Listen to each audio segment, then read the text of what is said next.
Greetings.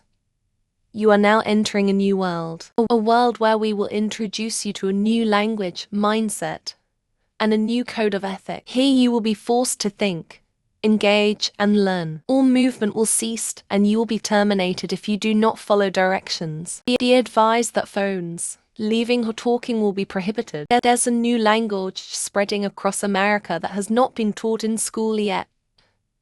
Enjoy. Welcome back to another episode of Love's Language. I'm with my co-host, guest stars, however you want to say it, man. There's no man bigger than another. I'm with Ted, the Toy Collector, and the infamous Tory Bush. Yes, sir. Here, we have a copy of The Ultimate Guard Dogs. Now, this book right here is the book. It's the comic. It's the real deal. Do y'all care to elaborate on it for me? Yeah, man. I mean, we got the author and the creator right here. Cuz, how you feel about the book? I just think it's a love child, something that I've been doing for years and years. Like, about 15 years, you know? It's about time for it to come out and do something. Man, so how much does each copy cost? For a regular copy, it's $18.99. For a signed copy, $25. Yeah, we also do digital copies of the book for $5, but why get a digital copy when you can get a physical copy? You can get the real thing, get put it on the bookshelf, have it looking all Matter of fact, we don't even do digital copies. Take that off. Matter of fact, I changed my mind. We don't do digital copies, though. Discontinued starting today. Man, the way y'all smiling and feeling all good about it, you know what I'm saying? Like, that's how I know, like, y'all put some work into this. You get what I'm saying? Yes, What's the hardest thing so far of, like, the work and just with the publishing? Nick, you want to take lead? Man, yeah, I feel like I'll be able to talk about the things that have been hard in terms of like the business side of the comic. Well, anything. Because making the comic is the hard part for him, and I would assume. But for me, I thought whenever he showed me the comic book for the first time that we were smooth sailing from there, bro. I'm not gonna lie. He showed the comic book was done in the binder. I was like, man, this is it. We gonna go to FedEx. We gonna get this thing printed up, and we got a comic book we can sell. We quit our jobs. We about to quit our. We rich. We made it, baby. Right. Taking it to the top, man. But then we went to FedEx, and it was like $20-something to print one out, and we were like, that's not scalable. Yeah. And then it didn't look as well as we wanted it to. Like, I thought it looked good. He thought it looked good. But then we were like, okay, if we decided to do a little bit of like graphic design work on the comic, it would look a lot better. Mm-hmm. So I don't know if you even remember this, but the first thing we did, because we're entirely new to this space, is bought a machine that we did not need or know how to use. We spent like Wacom. $800 on like a Wacom, which is like this super professional graphic design thing that people that go to school use to like design. Man, neither one of us knew how to use it. No idea. We got it. I was like, Tory, to Wacom in, and he was like, bet. He came over, we unboxed it, and we were like, it was this big. It was like this big, like for real. Huge. Like a little TV. So I had that size. Yeah. Why did y'all need a Wacom? Because I was reading these how to become a comic book author, comic books for dummies, and they were like, you use a Wacom. So I'm like, okay, a Wacom, that's what we need. Man, we went and look, saved that money up, bought that $800 thing, and look, didn't know how to do, like, you could put the pencil down here, write something over here. You'd be like, man, what? Gotta calibrate it. I don't know how to calibrate. Who did y'all buy this from? I could have sold y'all an iPad. But we didn't know. Yeah, we ain't know. We ain't know no better, man. Man, trial and error. Yeah, man. Straight up trial and error. Man, look, I left home, man. They had the big old brick phone. That's the only phones they had when I left and went to prison. And when I come home, they had iPhone. Like iPhone 3. I bet that was a shock. Man, iPhone 3 was the coldest thing in the world to me. Absolutely. And now iPhone 3 about this big, man. You give up for like $4 now. Man. It's crazy to think about, though, man. You use like skip rocks? Yeah. You them skip across water, I ain't gonna lie, iPhone 3 is crazy. But think about it, man. Went from being in prison to not just teaching himself how to, draw like he'd done years before, but also taught himself how to do the graphic design work just to be able to make this book and use the computers and the technology that it takes to do that. Because I feel like I grew up with technology, and I couldn't begin to tell you how to create anything graphic design wise. You know what I'm saying? So the fact that Tory was able to like take the lead on that, take the baton, and just like take off and adapt, and learn and teach himself how to do that instead of just being like, well, I can't do it. We're gonna have to pay somebody to do it, right? So that is like one of the sole reasons the comic book has been able to move forward. Somebody asked me. I think it was my close friend.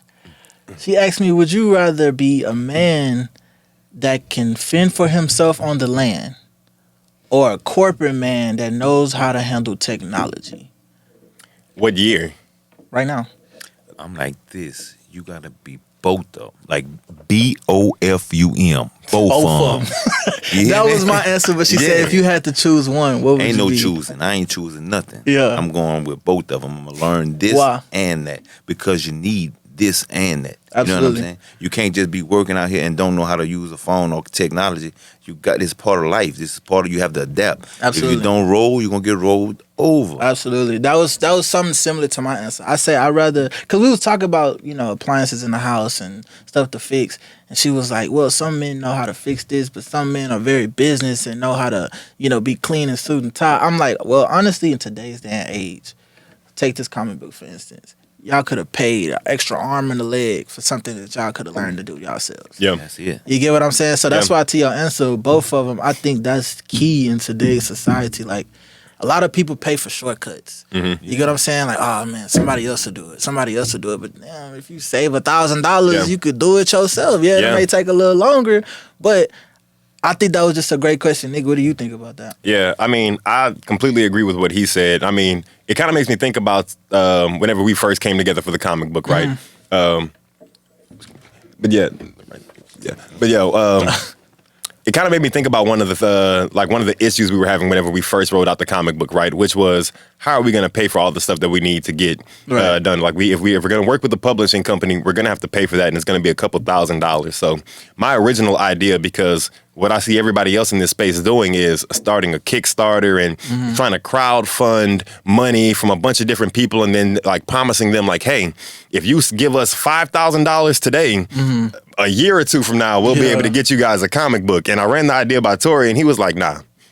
He was like, man, let's just do it ourselves. If we can't do it ourselves, then we just need to wait until we can do it ourselves. Because one, Absolutely. I don't want anybody thinking that we owe them anything. And then two, I want people to support because they want to support us, not because they have some type of financial investment in this and things of that nature. So, and I think it really paid off for us, big picture, right? Because the comic book is ours. We get to move around and be as versatile and as like malleable as we want with the comic book. And anytime we get put in a situation where it's like, we don't like this, we can just pivot and go the other way. Right. Like with the publishing companies. Right. Man, that is one of the craziest experiences I've ever had in my life, working with a self-publishing company. What happened?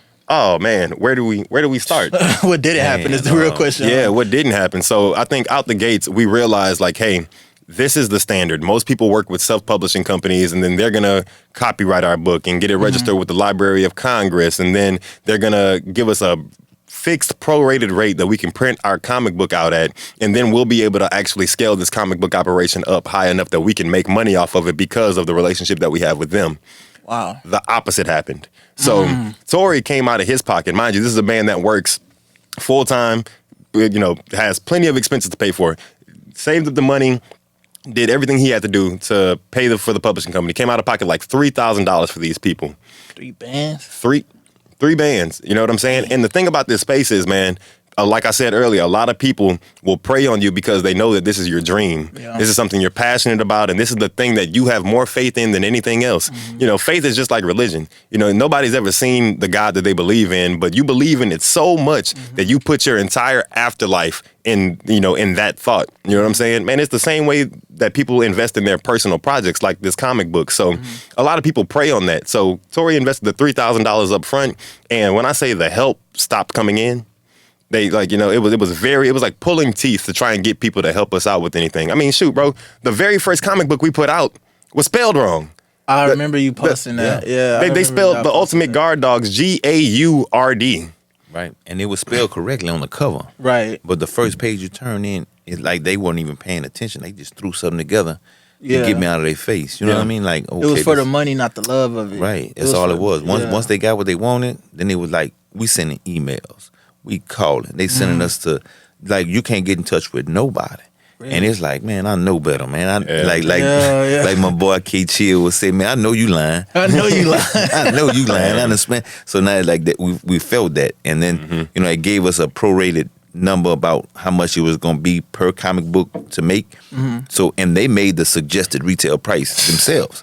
We didn't come up with that number. They came up with $18.99. So I'm like, man, that's a lot for a comic book. So I'm like, man, it's live. But then when they tell you how much they're going to charge you to buy my own book. You know how much they charged me to buy my own book? How much? $18.99. Yeah, Cold blooded, homie. Cold. And then they was like, but if you get this many, we'll knock the price down. Then we'll give you a discount. Yeah. So now all you gotta pay is $15 now. Yeah. You know what I'm saying? Then they go down to 12 if you add this. So I'm like, I ain't gonna be making no money. Yeah, You know what I'm saying? So $3, $4. yeah, like I did all this, and you gonna charge me more for my book than me? Yeah. How you gonna do me that? Yeah, and I think that was the biggest issue that I had with them. I'm like, man, we're not even asking y'all to go out of y'all way to help us. Yeah. Just stop hoeing us. Right. Because it's like, man, like when we first came to y'all told us that it was going to be $5 a book. And then they told us the suggested retail price that we should sell our book for. So it's like, okay, you tell us that the suggested retail price is $18.99, and then you tell us that you're going to charge us $5 per book. Cool. That gives us a window of $13.99 that we can still operate and make money with, right? But it costs $4 to ship any type of media. So immediately take $4 away from that. Right. So for a book, you're going to spend about $9. We had $9 in expenses that we factored in, but we still making our money back because there's another $9 left on the table. But they backdoored and took that $5 price point, told us that they never told us the $5 price point. And only if we did tell you that, you had to buy 1,500 or more. We told us. Story gets worse. Come on, man. Come on. They were like, man, we ain't tell you that. But if we did tell you that, Right. then you would have to buy like 1,500 books, which would be, 1,500 books. which is what, bro. $6,500 Yeah, out the easy. gates? Right out. Nuts. Right after we paid y'all $3,000? Right. And keep in mind, that's for this book. We got a bunch of comics A coming whole after bunch this. We more got after this. 10 It's the first installment. Come on, man. So when y'all say y'all got a whole bunch more coming after this, Yeah, it's like this here. However many dogs they got in this world, that's how many comic books we got coming. So every comic book is going to be centered around each breed. Each breed was bred for a specific purpose. You know what I mean? And I put it in this, like this. Every person was bred for a specific purpose. We all here for something. You know what I mean? So every dog was, and it's written in a book that this dog was bred to do this. You know what I'm saying? Like a poodle is a water dog. Poodle is French for puddle. That's what poodle means. You know what I mean? Wow, I did not know that. Bro. Like, Wow. Yeah, man. But that's what they were bred to do. Yeah. You know, and we are bred to do something. We were made for something. So that's how many books we got coming. So every story that's gonna come is gonna be from a factual standpoint of the dog, and we stay true to the characteristics of the breeds. I will say this: I don't know how many breeds of dogs there are, but 425. You knew that number right off the bat. Yeah, bro. You knew that number right off the bat. Hey, man, he speak dog for I real. see. He got No, some- I really, no, I have, for real. I'm not I have joking. a certification in dog language. Wait, for real? Yeah, for real. Like certified dog language. I'm a behaviorist, man. I train dog. I'm full of dog hair now. I just came from a dog training session. So there's 425 breeds of dogs. 60, it may be more. That's just documented. That's not considered the ones that are not AKC registered. So 2 questions. You have a certification in dog language. Yes, sir. I did not know that was a thing. Yeah, like dogs, their language is basically body language. You know, a certain postures a dog are in means a certain thing. You know what I mean? So dog doesn't understand English. You can give them a command in, I don't care, gibberish. But as long as the sound and the gesture are the same, they will do the same thing every time when they hear it. You know what I mean? Wow. So sit just means whenever they say sit, this sound make me put my butt on the floor. You know what I mean? Wow. Yeah. So how long does it take to, on average, to train a dog? I can train a dog in 15 minutes, but it's about Seen 'em training. Really? Yeah, it's about training the owner. I can make the dog do whatever I want. It will do everything for A me. dog you never met before? Never met. Any dog that I train, I've never met him before. It's the first time. It's certain, just cues that you follow to know what this dog is capable of doing. They'll do it automatically if you know what to do. If you see it, just follow it. Like certain things are, what's the word for it? Like what gets their attention the most, you hone in on that. You know what I mean? Like if they like food, you hone in on the food. Like use food to make them do what you want. They like toys. Get that. You find out what the dog likes. You have to know what the breed was bred for to understand the characteristics of it. So this dog, let's say you have a husky. A characteristic of a husky is pulling. It's a pack animal. That's what they were bred to do, pull sleds. So they're going to pull you. When you're on the leash, they're going to pull. They're going to howl because they're related to the wolf very closely. So they're a howling dog. They're very vocal. You know what I mean? So you need to know what you're getting yourself into before you get this animal. You know what I mean? Even a Chihuahua. You know what I mean? A Chihuahua is a little dog. Was from the city of Chihuahua in Mexico. Wow. Yeah, that's where they're from. And they were lap dogs. They're small because the Aztec, the high up people, the kings or queens or whatever, chiefs. Would always have them on they keep little dogs on them. They call them lap dogs because back then, they didn't have bathing and stuff like that. Or flea collars or things like that. So fleas would be on people too. Wow. So they got the little dogs to hold the fleas for them. So the fleas will get off of them to get on the little dogs. Right, and they were also used as feet warmers and hand warmers. When it was cold, little dog can get under the blankets, right, and warm your feet up. Wow. Yeah, that's what they were bred to do. I'm not gonna lie. Like listening to you talk, I'm just like, yeah, I'm sorry, man. No, I'm keyed in. Like I didn't know half of this. Like, yeah, bro. Like in every single breed of dog is like that. They for a purpose, So let me ask you. Educate me on a pit bull. Okay, the American Staffordshire Terrier.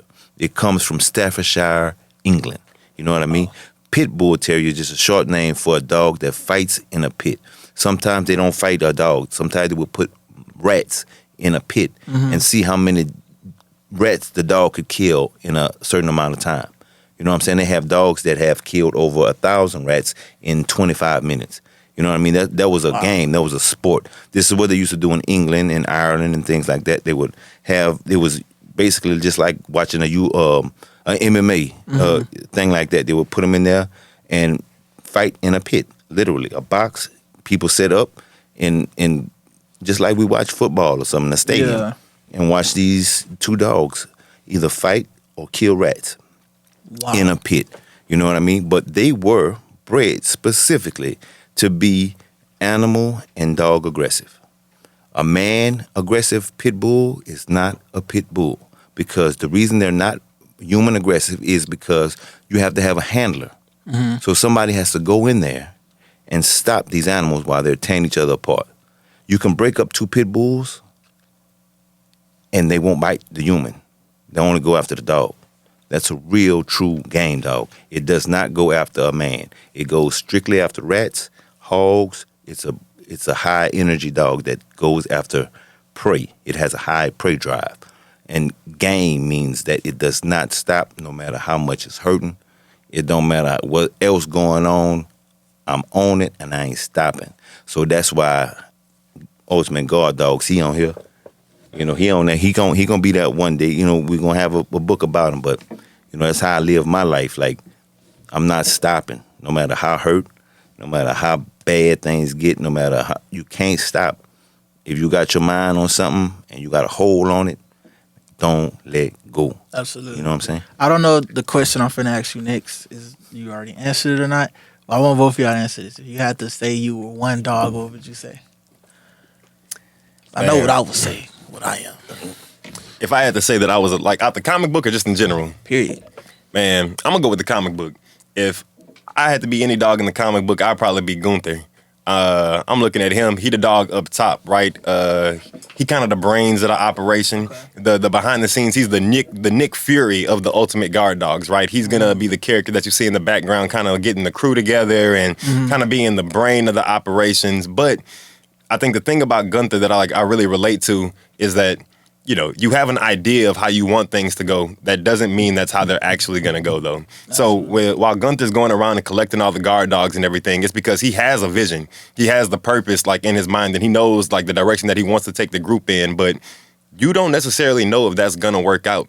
And I don't necessarily feel that way, one-to-one. But, man, in the way that I interact with, a lot of, younger people nowadays, you know what I'm saying? I like to try and take people under my wing whenever I can and just offer up any type of, solid advice whenever I can. Absolutely. But what's the saying? It's you can take a horse to the water, but you can't make him drink too. Right. Man, I feel like I used to go crazy like back in the day, man, like trying to beg people to understand like where we were going wrong, like as a people, I guess. But in my mind, I'm like, man, y'all can't see that we, messing off ourselves as a community, man. Like, niggas will complain about being broke and then go spend all their money in the club Do every everything single to week. remain So, broke. like I feel like I'm really on my Gunther shit, trying to like galvanize and like gather up all our people and be like, hey man, we got a mission that we really got to take care of right now. And if y'all don't get with it, we gonna lose, and it's going like it's a war going on right now outside, and we ain't safe from it. Yeah. But unless we get together and take it head on, we gonna lose it.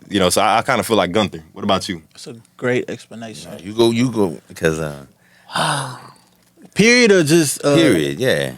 If I had to say period, I would say it's out of a couple. I like Chihuahuas because those dogs was the only dogs man enough to fucking bite me. Yeah, and they have no fear. They have no fear at all, none. no matter the size. It's not bred in But Chihuahua's too small. I would say, I don't know. I would say probably a bully. A bully. Yeah. Okay. I like bullies. Yeah, that's cool. You got Because- the demeanor there. Like they got the intimidation look, but they sweetheart. You know Cool, what I mean? yeah, and that's Cool how I dog. am. Yeah. Like, Yeah. people, like I feel like I'm a bully because every dog I met, my homeboy got a bully, and he's cool as hell, Yeah, cool. calm. But when I Nice see him, I'm like, dogs. okay, if Oh, he yeah, really yeah, wanted grab to, him, yeah, he can change up on you quick. yeah. So I think that's how I am. Because once you get to know me, I'm always smiling and this and yeah. that. But not to toot my own horn, but people see me for the first time, they're like, damn, you look kind of, Yeah. you know what I'm saying? Like, Yeah. damn, you look like you don't take no shit. I'm like, man, I'm cool, man. I be Yeah, I chilling. can see it for That's sure. how you gotta I think about how many bullies you got at your house right now? I got 5, 6. Yeah. 6 of them at the house. Really? Man, listen, I tell people all the time, if somebody jumped the fence at Tory house, They a goner. God bless their soul. Yeah, they a goner. They good as dead. Yeah. And then we They- got the Rottweiler. Ain't even And- talking and about the- sassy. Man. and that's probably the nicest one. The Well, you Rottweiler got a dog probably named the Sassy? Yeah. I got a dog named Sassy. Man, that's Wow, what's- shout out to a Sassy. Rottweiler, and it's huge. But Really? man, the thing about all them dogs is, man, I'm like, man, I see babies walk around that house with no issue. Man, his daughter walk around, the any type of child that go over there completely safe. Them dogs not aggressive. Yeah. They ain't barking. They ain't doing the most. Anybody can be safe around them dogs unless you walk up as a threat. Right. And that's the God's honest truth. And If that's they where the sit- body language come in. I would say this before I want you to answer the question. If anybody walked in your backyard, Yeah. it's like They'll turn around fast. there is That's how they'll turn around. fast. gun, no gun, knife, a spear, a And they cannon. got Like, dogs in the house too. yeah, it's I'd like rather somebody point a gun at me, man. right. It's too many of them. Yeah, it's- like you could fight off one, but it's like 10 more That's coming. how they do. Then they live upstairs. They got luxury. There's like a hotel over there for dogs. Hotel dog world over there. man. So I want you to answer the question. If you had to describe yourself in one dog, what would it be? Man, that's hard, bro, because I love all dogs, and all dogs were bred for a specific purpose. But, I guess the resilience and the tenacity and stuff, the things that I've been in life and, these different breeds of dogs, you know what I mean? It could be a number of these dogs, you know what I mean? Like a Rottweiler, Pit Bull, Doberman. All these dogs have been ridiculed in, like you can't even have these dogs in certain apartment complexes. Really? Yeah, Rottweiler, Banned Pit Bull, breeds. banned Really? breeds. These dogs are banned from like the UK. The bully is banned. The XL bully is banned in the UK. Just happened. You know what I mean? But this is what I want to represent: the people that get looked at like that. The ones that you get a bad name, but you're not a really bad person. You're a Yeah. really good person. I want fun. I want everybody to be happy, go lucky. I want to see the best and everybody prosper. You know what I'm saying? But coming from the environment you come in, carrying yourself the way you carry yourself, because this is the way you're supposed to carry yourself, with confidence. And some people get intimidated by confidence. Absolutely. All the When time. you have confidence and an intimidating demeanor, people gonna look at you funny. So I guess I will go and put myself. I'll probably be a mixed breed, though. You know what I'm saying? But honestly, it would be a Rottweiler, bro. A Rottweiler? A Rottweiler, my favorite breed. But a bully. I've been raising bullies for 10 years Yeah. now. You know what I'm saying? Yeah. And American bully, that's my thing. You know what I'm saying? So, it's hard. I already chose I would be bully, a can't- tri-colored American bully. Yeah, best of bully. There it is. Yeah, best of Occasion bully. Yeah, that's it. You know what I mean? Louisiana bully. Yeah. That's tough. But it looks like the conversation we just had. That's how I know each dog definitely does have a background and a personality, because we just was able to say, I would be this dog because of this reason. You get what I'm saying? So that's how I know this book has a lot of powerful meaning behind it. Yes, sir. You get what I'm saying? That you could apply to outside life. Yes, We talking about dogs, but at the same time, we're not even talking about dogs. Right. You feel what I'm saying? That part right there. That part right there. That's exactly. Go ahead. You got it. I would say, man, that's exactly what we going for with the book, man. I feel like nowadays you can go to almost any type of media content and get a story with people in it, and it's gonna have just like these inherent traces of like political, whatever side you leaning on nowadays, whether you on the right, whether you on the left. There's content out there for you to go and consume it, and I don't feel like this, or we don't feel like this is what our comic book needs to be. We want people to be able to come pick up the Ultimate Guard Dogs and enjoy it because it's a good story, not because they can relate it to any type of politics or their racial identity, gender identity, anything like that. We're telling a story about dogs, and it's crazy because people are going to be able to look at the story and say, hey, I relate to this. Or, man, I feel like I'm a pit bull. I feel like I'm the German Shepherd. I'm the Chihuahua. But you're a human. You know what I'm saying? I see people put out comic books nowadays about things like, you know, just race, you know, like, and I'm not impressed with it. Like, a lot of people I follow on TikTok, I follow a guy on TikTok, and the superpowers for his comic book character is like his melanin. And I'm just like, man, so I'm just like, man, the reality is, how many people are going to read this comic book? Right. And then what if you give vitiligo? Then what you gonna do? Then Oh, melanin gone. You know, and I ain't knocking it. I just that's not the type of story that I want to consume anymore. I feel like for the past 10, 20 years, that's been in our face so much. And like, you haven't had an opportunity to not think about race and to not think about what's going on outside of the walls or like outside the comic book. Like, you're forced to think about reality right now because of the political and financial and economic like state of the country. Man, we just want you to enjoy the comic book. Just have just read a story and enjoy it because it's a good story. It's off the love of it. Yeah. Good versus evil, man. Good versus evil, man. That's what it is. So I want to ask y'all something, and I've been asking a lot of people around me this question. Would you rather be loved or feared?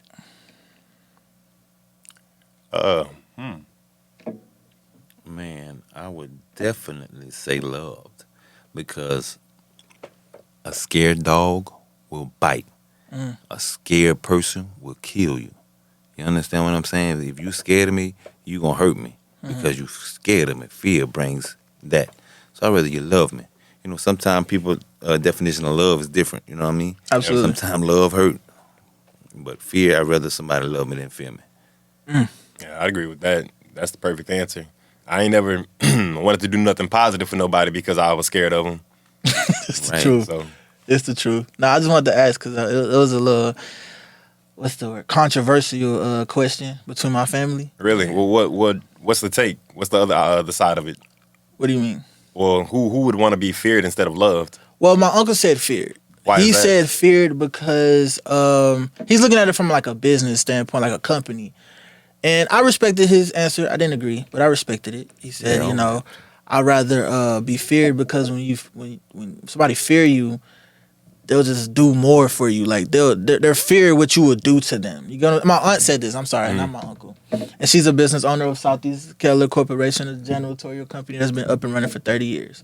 And she said, as a woman, I'd rather be feared. And that's why I respect it, because I mean, you're a woman. We're men. Men are supposed to be more dominant. We're supposed to be leaders. If I'm a lead, I'm gonna lead with love. If I lead with fear, again, like y'all said, you're gonna turn on me. Yeah. You get what I'm saying? Like, think about all the gang movies. Yeah, it'll last for a little while. We doing this, but whole time, if it's a group of 6 and one is the leader, the other 5 are plotting on Getting how to him out take the him way. down. You get what I'm Right. saying? So as a woman, I could see why she would say, I'd rather be feared, because you gotta have a little fear in the business world, because everybody want to have sex with you and all of this and all of that. It's like, nah, I fear her. I'm not even gonna try to play with her like that. So that's that why makes that's what struck that conversation. So I just want to get y'all in. They say, man, perception is reality. Really. So, Absolutely. Perception is reality. Does that fall into today's age and social media and everything? yeah, I feel like, man, everybody's perception of what the real world is so skewed because of social media nowadays. And like, to me, that's like tenfold. I feel like a lot of people, because of social media, you can put yourself in a box of people that think exactly like you. And because it becomes this echo chamber, you really think that's what everybody in the world believes. Right. And that everybody thinks that. But you don't understand that these algorithms are just feeding you exactly what you want to think. And whatever makes you happy, that way you'll stay on their apps for longer. So you're gonna doom scroll on Twitter and on TikTok all day because you're seeing things that make you happy. It's setting off that whatever the Dopamine. that dopamine in your mind and telling you like, hey, I like this, I feel good because people agree with me. A lot of people don't like to be challenged.